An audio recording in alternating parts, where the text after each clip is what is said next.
श्री शिवाय नमस्तुभ्यम। ओम नमः शिवाय। नमस्कार दोस्तों, आप लोगों को पता है कि 22 सितंबर 2024 के दिन ये पितृपक्ष महीने का रविवार का पितृ पंचमी तिथि पड़ रही है।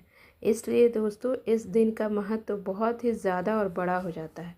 और इस दिन आप लोग एक दीपक वाला जो उपाय करना चाहते हैं तो आप ज़रूर कीजिएगा। पंडित जी ने इस उपाय को अभी के ही कथा में, शिव पुराण कथा में बताया है, जो इस उपाय को मैं अभी आज बताने वाली हूँ। तो आपको कब करना है, कहाँ करना है इस उपाय को और किस समय करना है, सारी चीज़ें मैं अभी बताऊँगी इस वीडियो में। ठीक है, तो चलिए उपाय को शुरू करते हैं। देखिए, ये दिन इतना खास होता है ना और महत्वपूर्ण होता है। देखा गया है ना, बहुत बार आप देखेंगे कि बहुत बड़ा पूजा पाठ आप अनुष्ठान कर चुके हैं, लेकिन फिर भी आपकी मनोकामना पूरी नहीं होती है। लेकिन कभी कभी एक विशेष दिन में, जैसे रविवार पंचमी तिथि है, इस दिन एक छोटे से उपाय करने से भी आपकी मनोकामना पूर्ण हो सकती है। तो बहुत सारे लोगों ने इस उपाय को किया है और उनका उस इच्छा, उनकी जो मनोकामना है वो पूरी भी हुई है। तो इसलिए आप भी इस उपाय को 22 सितंबर 2024 रविवार पंचमी तिथि के दिन ज़रूर कीजिएगा इस उपाय को। लेकिन करने से पहले अच्छे से सुन लीजिए, समझ लीजिए, फिर इस उपाय को कीजिएगा। ठीक है, देखिए, इस उपाय को करने से आपके घर में चाहे किसी भी तरह का दुख समस्या क्यों न चल रही हो, आपको कारण भी पता नहीं होता ना, बहुत बार पता नहीं चलता है। सब कुछ देखने में ठीक लगता है लेकिन फिर भी ठीक नहीं रहता है। तो अगर आप समस्या से बहुत परेशान हैं तो आपको होता है ना, बहुत कारण हो सकता है, कारण पता नहीं हो, जैसे पितृदोष हो सकता है, मंगल दोष हो सकता है, बहुत तरह के सारे दोष हो सकते हैं। लेकिन कुछ भी हो सकता है, आपको कुछ नहीं करना है। आपको अपने दोष को दूर करने के लिए 22 सितंबर 2024 रविवार को आपको ये पृष्ठ नक्षत्र योग के दिन, इस दिन एक दीपक वाला उपाय ज़रूर कर लेना है। दोस्तों मैं आप उपाय को समझाती हूँ। तो सबसे पहली बात है कि आपको ये जानना है कि ये एक दीपक वाला जो उपाय है, जिससे मनोकामना पूर्ण करने के लिए किया जा सकता है और अपने जीवन के दुख और परेशानी को दूर करने के लिए कर सकते हैं। तो आपका कोई बड़ा बहुत काम है जो नहीं हो पा रहा है तो इस उपाय को कर सकते हैं। सीधी सी बात है कि अगर किसी भी तरह की अगर इस उपाय को कर सकते हैं, लेकिन उपाय कौन सा व्यक्ति कर सकता है? जिस व्यक्ति की अपनी किसी कोई मनोकामना है वो कर सकते हैं। घर का कोई भी सदस्य इस उपाय को, कोई भी सदस्य कर सकता है। देखिए, माताएं बहनें करें तो बहुत अच्छी बात है, क्योंकि वो घर की लक्ष्मी होती है। वो अगर उपाय करते तो घर में धन समृद्धि बढ़ाने का काम करता है। ठीक है, जो घर की बड़ी माताएं बहनें हैं वो कर सकती हैं। अब देखिए, अब इस उपाय को आपको कब करना है वो जान लीजिए। इस 22 सितंबर का जो आपको पंचमी तिथि को जो उपाय करना है, और उपाय के फल बहुत जल्दी मिलेगा और अच्छा मिलता है, क्योंकि किसी विशेष दिन किया गया है उपाय। ठीक है, तो ये दीपक वाला उपाय आप कब कर सकते हैं? आप इस उपाय को सुबह में भी कर सकते हैं और शाम में भी कर सकते हैं।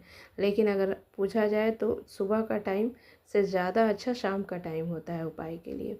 तो किसी कारण बस अगर आप शाम में नहीं कर पाए तो सुबह में भी कर सकते हैं, इसमें कोई दिक्कत नहीं है। लेकिन सुबह कभी भी कोई उपाय करें तो 12 बजे से पहले। ठीक है, अगर शाम में करना चाहते हैं तो दोस्तों प्रदोष काल में करेंगे। प्रदोष काल का तो समय आपको पता ही होगा, बहुत बार वीडियो में बताया भी गया होगा। 6 बजे से 7 के बीच में करिएगा। अगर किसी कारण से बहुत लेट हो जाते हैं, कुछ काम है, आप जॉब करते हैं, ऑफिस जाते हैं आते हैं, तो अगर लेट भी हो जाता है तो आप 7 बजे तक नहीं करके 8 बजे तक भी आप इस उपाय को कर सकते हैं। ठीक है, देखिए, अब चलिए उपाय बताते हैं कि करना क्या है। सबसे पहले आपको 6 हरी इलायची लेना है और बिल्कुल साबुत होना चाहिए, कहीं से टूटा वूटा नहीं होना चाहिए।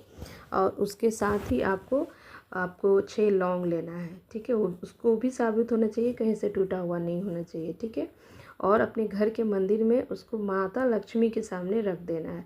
ये जो उपाय है पंचमी तिथि के दिन ही करना है, किसी भी समय कर सकते हैं। मतलब आपको तो बताया ही टाइम कि सुबह में भी शाम में भी कर सकते हैं। ठीक है, तो उसके बाद क्या करना है कि एक देसी घी का दीपक जलाना है। ठीक है, और उसमें मिट्टी का भी वो दीपक हो सकता है। और उसमें जो आप बाती लगाएंगे ना, रुई का नहीं होना चाहिए, उसमें सूती जो मौली आता है ना, कलावा, उसका बाती होना चाहिए, बाती लगाना है। दीपक को प्रज्वलित कर देना है और लौंग और जो आपको इलायची है, जो 6 इलायची 6 लौंग है, वहीं पे आपको श्री हरि विष्णु और माता लक्ष्मी का ध्यान रखते हुए वहीं पे उनके सामने रख देना है। ठीक है। और कुछ देर के बाद, अब 1-2 घंटे के बाद रखने के बाद आप वहाँ पे जब रखेंगे तो एक मंत्र बोलेंगे, ओम भगवते वासुदेवाय नमः। ठीक है। ओम श्री हरि विष्णु जी का, मतलब अगर मंत्र करेंगे तो आप श्री हरि विष्णु जी का, माता लक्ष्मी का ध्यान रखेंगे। ठीक है। उसके बाद आपको थोड़ी देर बाद, 1 घंटे बाद, 2 हरी इलायची और 2 आपको जो इलायची लेकर अपने पर्स में रख लेना है। ठीक है। 2 हरी इलायची और 2 लौंग को लेकर अपने पर्स में रख लेना है। ठीक है। इस जो आप मंत्र का जाप उस समय भी करना है, ओम नमो भगवते वासुदेवाय नमः। इसको 6 बार जब रखेंगे ना पर्स में, तो आपको वो मंत्र को बोलना है, ओम नमो भगवते वासुदेवाय नमः 6 बार बोलना है, क्योंकि 6 अंग जो होता है ना, माता लक्ष्मी को अति प्रिय होता है। और आपको पहले भी पता होगा कि हरी इलायची जो है वो माता लक्ष्मी को और अधिक प्रिय है। तो आपको अपने पर्स में रख लेना है। पर्स में आप सीधे भी रख सकते हैं या कोई लाल या पीला रंग के कपड़ा में उसको रख के पोटली बना के भी अपने पर्स में रख सकते हैं। देखिए, जैसे ही अपने पर्स में ये रखते हैं ना, 2 हरी इलायची और 2 लौंग, तो आप देखेंगे कि आपका जो शुक्र है ना वो भी मजबूत होने लगेगा। और हरी इलायची लक्ष्मी जी को प्रिय है, तो वो धन बढ़ाने का काम करती है। तो जैसे ही आप हरी इलायची रखेंगे, धन आने लगेगा, कहीं से भी धन आने का मार्ग खुल जाएगा। और लौंग जो होता है ना, वो शिव शक्ति का स्वरूप होता है। वो कभी भी आपके धन जो आएगा ना, उसमें धन पे कोई संकट नहीं आने देंगे। ये आप मतलब आपका धन है जो खाली नहीं होगा तिजोरी में। आपका जो धन है वो किसी तरह ख़त्म नहीं होगा। उसकी सुरक्षा और संकट आने पर उसकी सुरक्षा करने का काम करेगा ये लौंग। ठीक है। ये पंचमी तिथि को उपाय करना है। बाकी जो आप लौंग हरी इलायची बच गया है, उसको एक लाल कपड़े में उसको लपेट लीजिए, मतलब उसको पोटली बना लीजिए। और आपका जो धन घर का रखा जाता है, अलमारी हो या तिजोरी हो, जहाँ पे भी आप अपना पैसा वैसा रखते हैं, वहाँ पे इस पोटली को रख देना है। ये उपाय पंचमी तिथि के ही करना है। देखिएगा आपके घर से कम पैसों की कभी कमी नहीं होगी और धन का आने का नए नए रास्ते खुलने लगेंगे। और जो आपको जो असफलताएं मिल रही हैं, जो अपने लाइफ में आप कुछ करना चाह रहे हो लेकिन हो नहीं पा रहा है, वो सब होने लगेगा। तो आप इस उपाय को ज़रूर कीजिएगा। बहुत ही लोगों ने किया है और इसका फ़ायदा भी हुआ है। बहुत बहुत धन्यवाद।